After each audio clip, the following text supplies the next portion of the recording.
औज़ुबिल्लाहिमिनश्शैतानिर्रजीम बिस्मिल्लाहिर्रहमानिर्रहीम। अज़ीज़ तलबा, आज हम एक्सरसाइज 1.2 के बारे में स्टडी करेंगे। एक्सरसाइज 1.2 मैथ के 9th के सिलेबस की बड़ी इंपॉर्टेंट एक्सरसाइज है। इसके क्वेश्चन में स्टार्ट में उर्दू मीडियम में कहता है कि दरज़ैल के मखरज को नातिक बनाएं, और इंग्लिश वाला कहता है rationalise the denominator of the following. तो हम रैशनलाइज करेंगे, रैशनलाइजेशन आज सीखेंगे। क्वेश्चन नंबर 1 उसका पार्ट नंबर 1 है।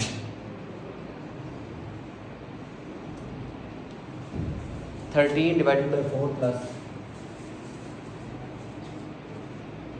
3 का स्क्वायर रूट। रैशनलाइज करने के लिए मतलब इसके मखरज को नातिक बनाने के लिए या इसके डिनोमिनेटर को हमने अगर रैशनल बनाना है, उसके लिए तवज्जो से अगर आप देखेंगे तो हमारे पास डिनोमिनेटर के अंदर पॉजिटिव का साइन है और ये हमारा न्यूमरेटर है। न्यूमरेटर को उर्दू में शुमार गोइंदा और डिनोमिनेटर को उर्दू में मखरज कहते हैं। तो हमने जब डिनोमिनेटर को हमने रैशनलाइज करना है तो ये प्लस के साइन को हमने गौर से देखना है। ये जो प्लस का साइन है इसको हमने माइनस के साथ मल्टीप्लाई भी कर देना है और डिवाइड भी कर देना है। अगर इधर माइनस का साइन हुआ तो हमने माइनस को प्लस में कन्वर्ट करना है, उससे मल्टीप्लाई करना है, फिर डिवाइड करना है। इस तरीके से हम किसी भी जो हमारे पास फ्रैक्शन होगी उसके डिनोमिनेटर को रैशनलाइज कर सकते हैं। अब यही रकम थी हमारे पास 4 प्लस 3 का स्क्वायर रूट, इसको हम मल्टीप्लाई करेंगे, ये प्लस को माइनस बना देना है, बाकी रकम यही रहेगी 4 माइनस 3 का square root divided by 4 minus 3 का स्क्वायर रूट। अब 13 के अंदर इन रकम से डिनोमिनेटर हमारे जो हैं उन्होंने आपस में मल्टीप्लाई हो जाना है, जो न्यूमरेटर हैं उन्होंने आपस में मल्टीप्लाई हो जाना है। शुमार कुनंदे आपस में ज़रब हो जाएंगे और मखरज आपस में ज़रब हो जाएंगे। 13 को हमने बाहर रख लेना है, अंदर 4 माइनस 3 के स्क्वायर रूट से मल्टीप्लाई कर देना, ज़रब कर देना है।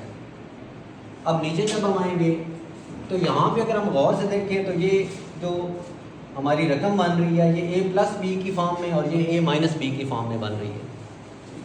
जब इस तरह की रकमें हों जिनमें अलामत मुख्तलिफ हो लेकिन रकमें एक जैसी हों, जैसे ये 4 प्लस 3 का स्क्वायर रूट है, ये 4 माइनस 3 स्क्वायर रूट है, ऐसी सूरत में हमने जो अलजबरे का फार्मूला पढ़ा है a प्लस बी का square root into a minus B का स्क्वायर रूट, ये मैं आपको अलग से करके दिखा देता हूँ।